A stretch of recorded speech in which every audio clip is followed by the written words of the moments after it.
Iwa akia be Facebook one. Na me awe unwen let the night. Ona we go with Facebook or be TikTok on na we go. La de we gbugwe.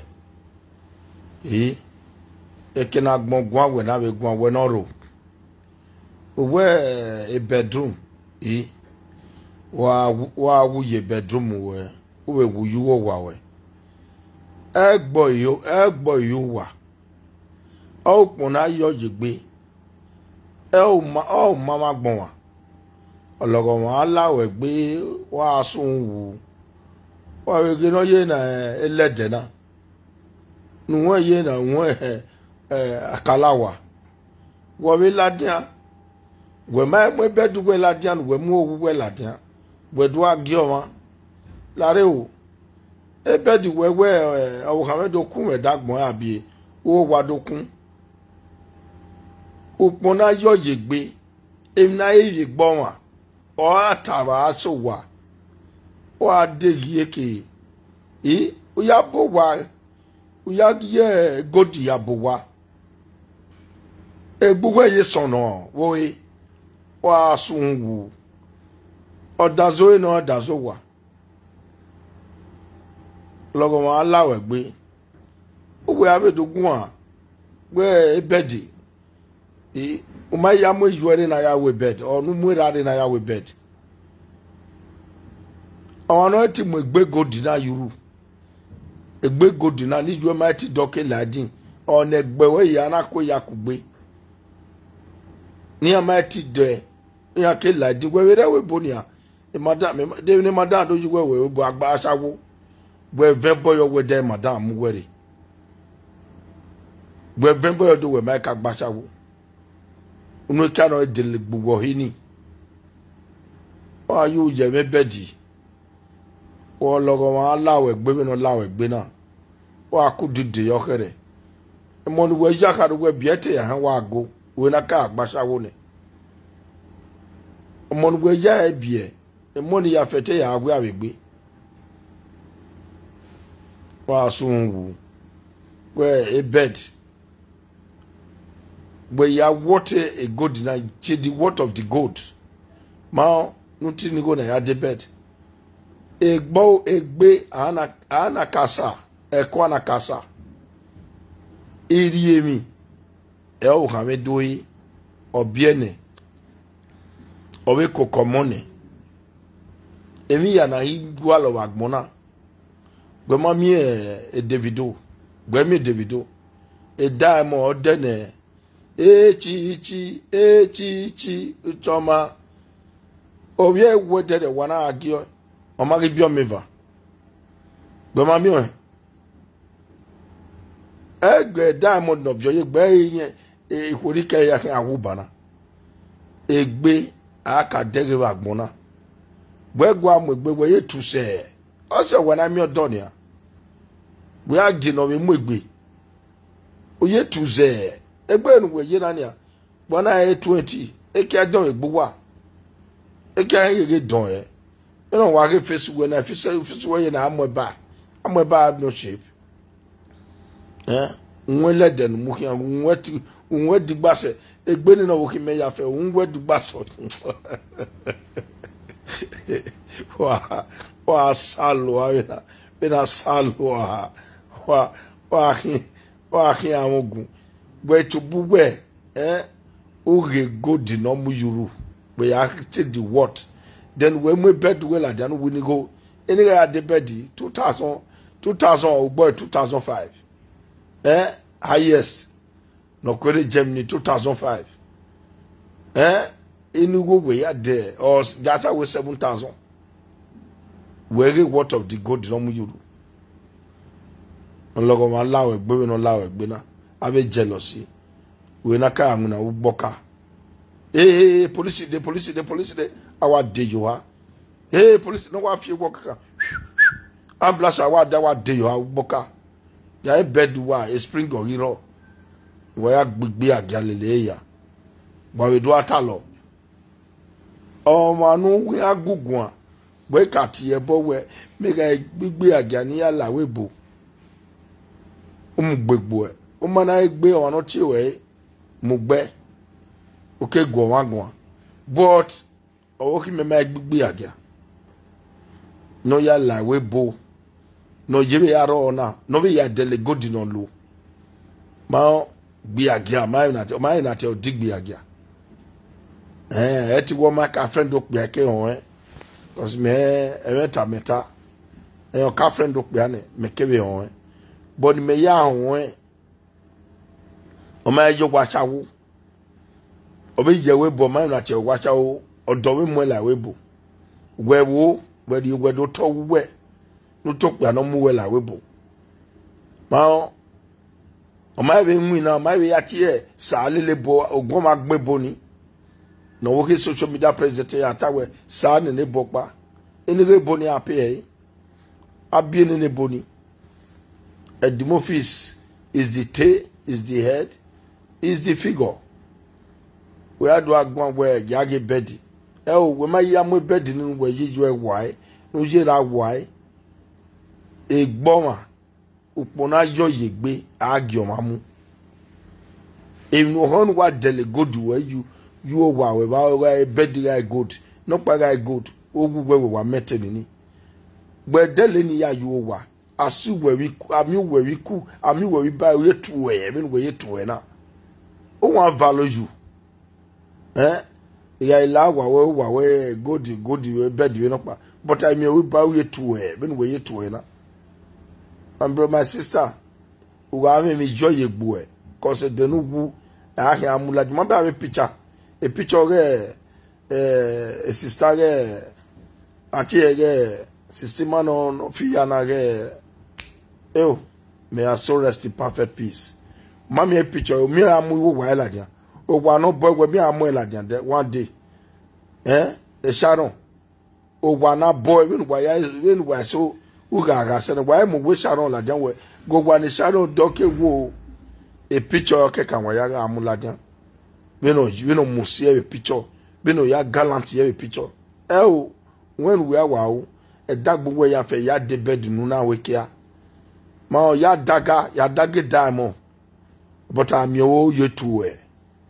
o adoyo o ki me diamond hen ya lo ye gold any tide yo hen ya ji diamond o ya 30,000 euro wa be me o boy e ka de yo bone eni no jia na gbe no wi no do vie wi we am your diamond egbe ne chi uchama we am your boy very soon me we why me we ya na we asayo ya ka ya kigo ni 1 2 3 with live video wa sun wa gbon weti we imitate badiana ya fiade yawe badiana ona igbewere ire badiave he where you be saving on say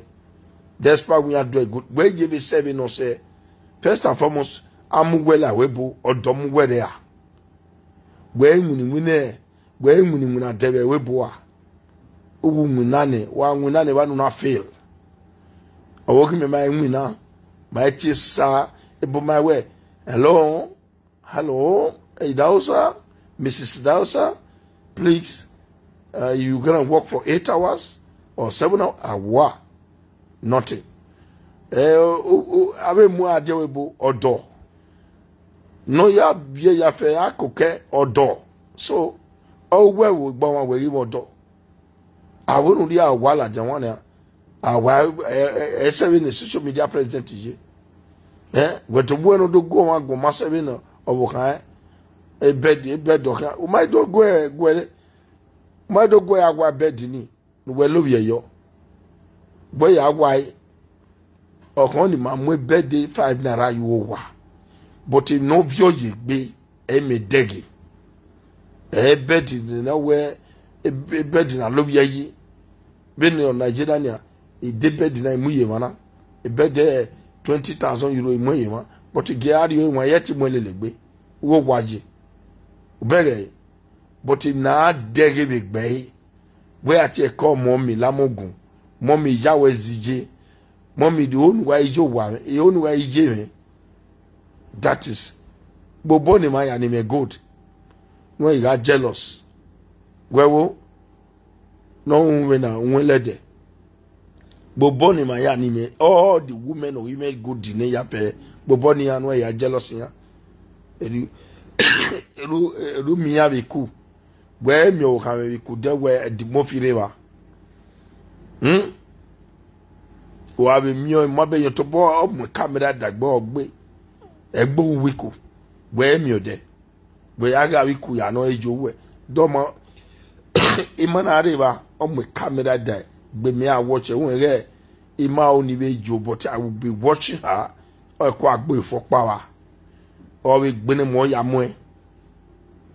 mo ya pike gege mani wa because when ikuni ma oni jo eku yawe e wo kan wa bejo there so I will gbe your way that you will your cow, they bet the way where either with your aga ma if you save ya fe maga ma if you save ya el kameji. That is one thing no matter dagbima ma ohon wo wani if ya fe no degiwa una we toilet no okay we ya mun we ariyo wa we go dino ya munu yariyo we diamond no yamunu yare but egbe ekenamioma sagioma say that is social media president wife ekenamioma say agioma say if I na yegbe ekona kasa upona yo yegbe all adege ba wune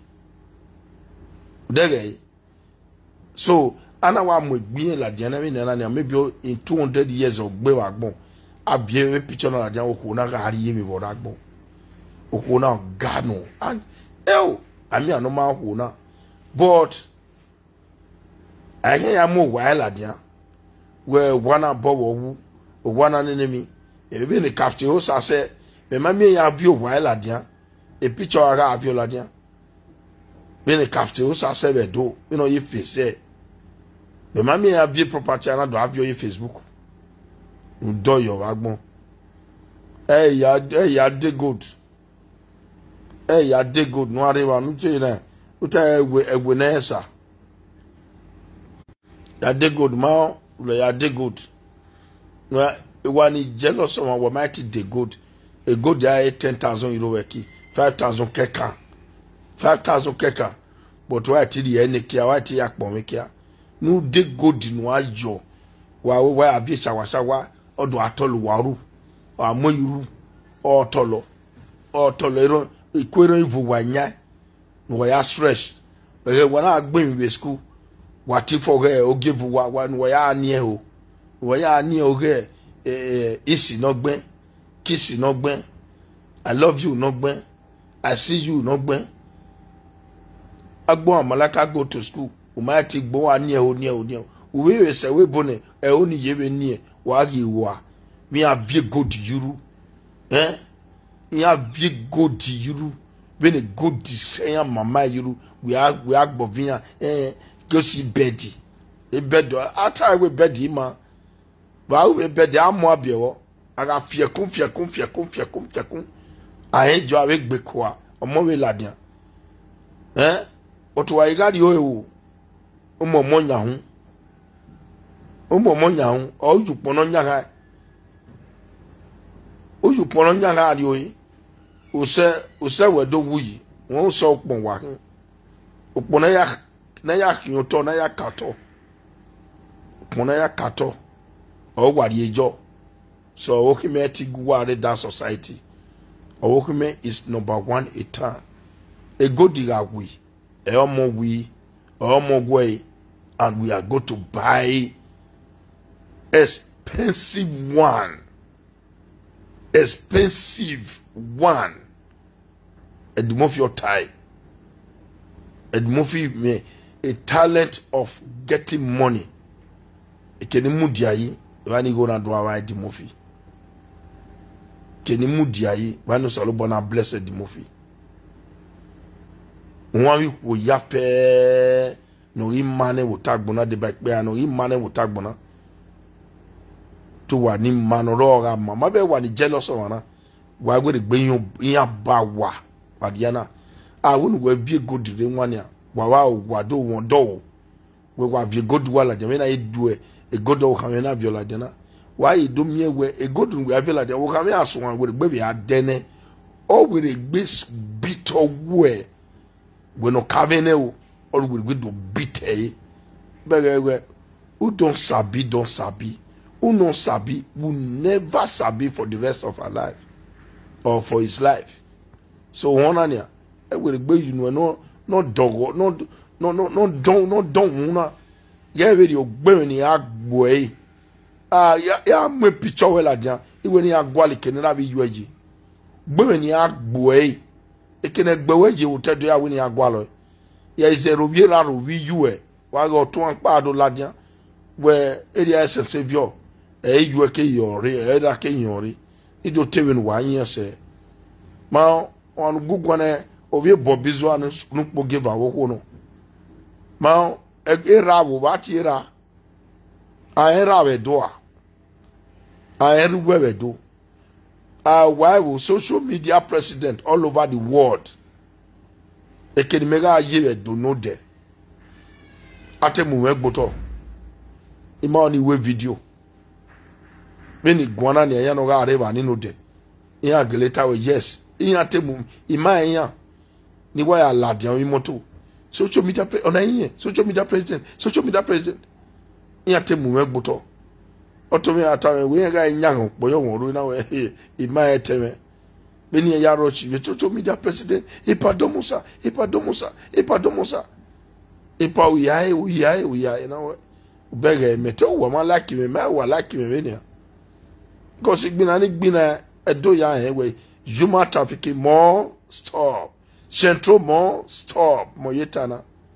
wa sun wa ge mani me gbina ladin me gbin wa shawore ni madam be say wo we do agbon live video na ni madam ateso on woto da me we madam gbijo ne me yetemi jo keka we no ma pay madam ni me we di yin wa shawore wo we do agwe madam gold of Germany. The highest gold scholar in Germany. Dojo agbon we son ami wa elede unwelede je gbeya we akola dian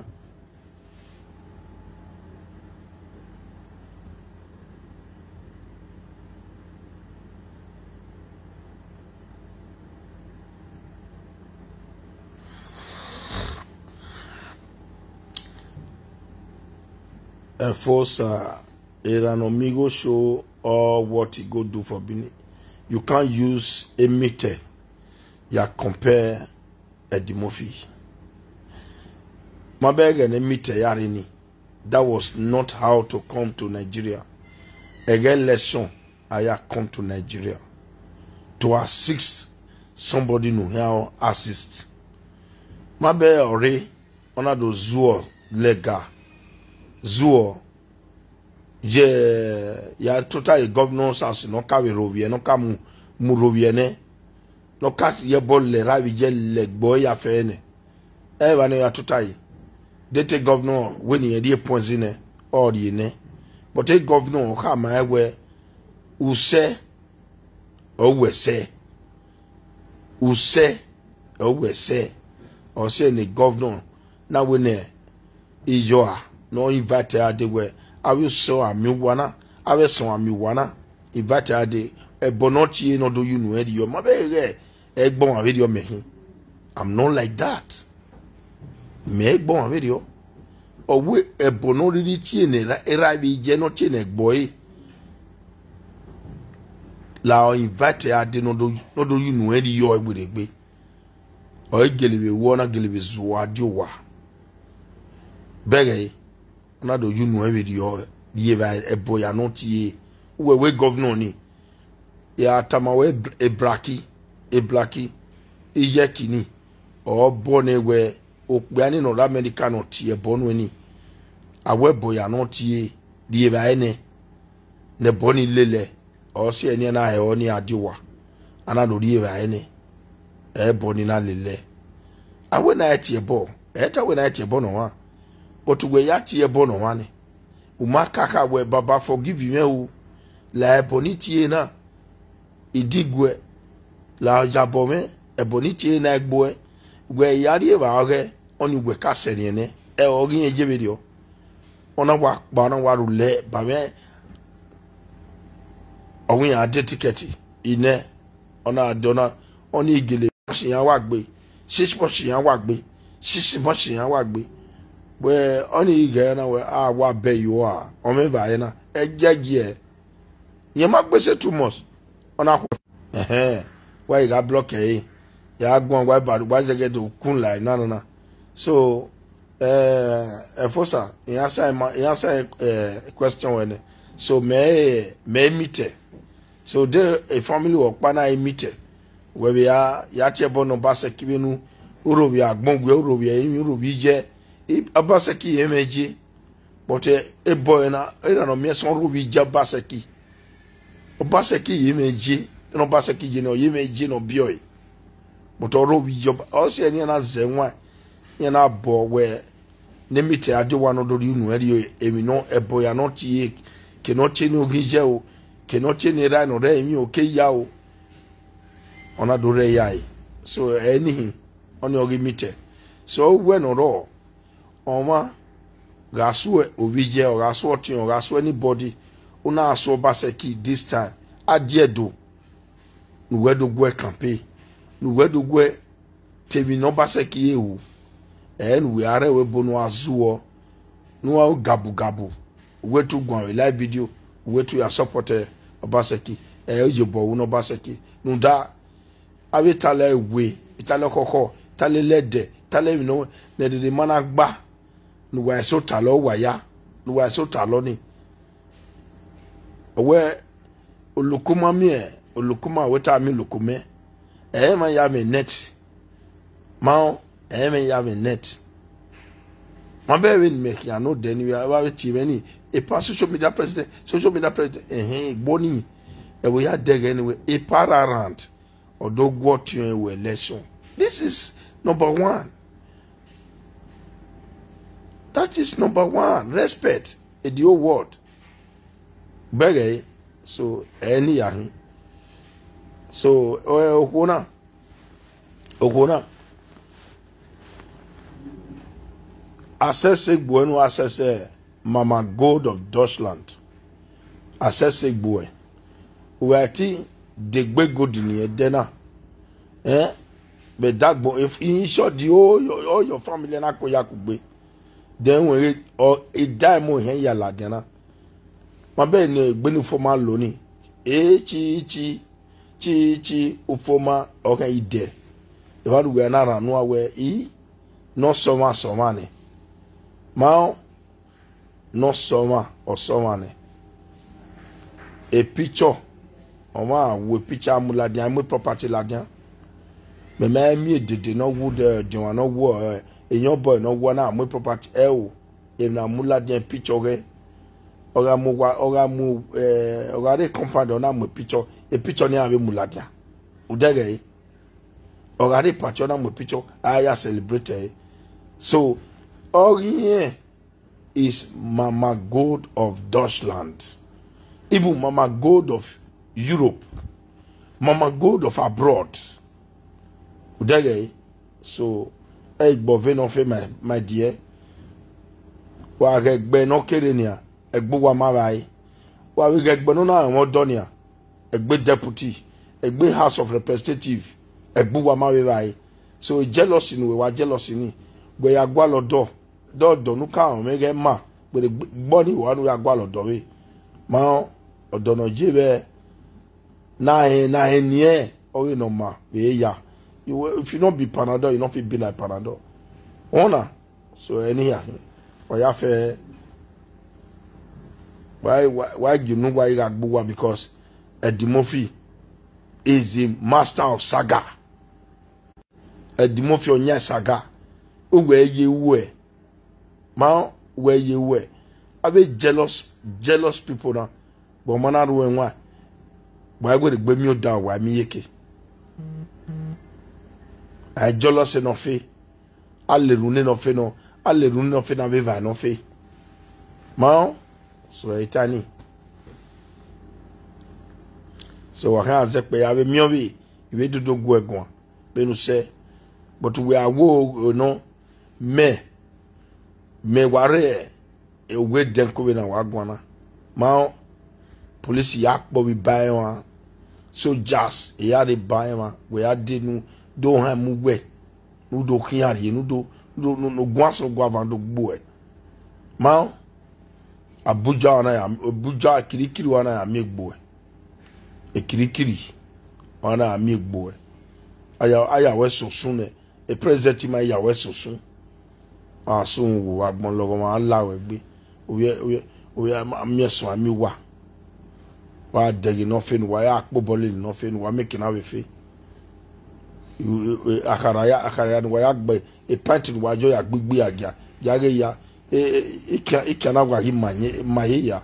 ya la toilet ya rugbeka ugboka ai dunu wa yin wa ge no fe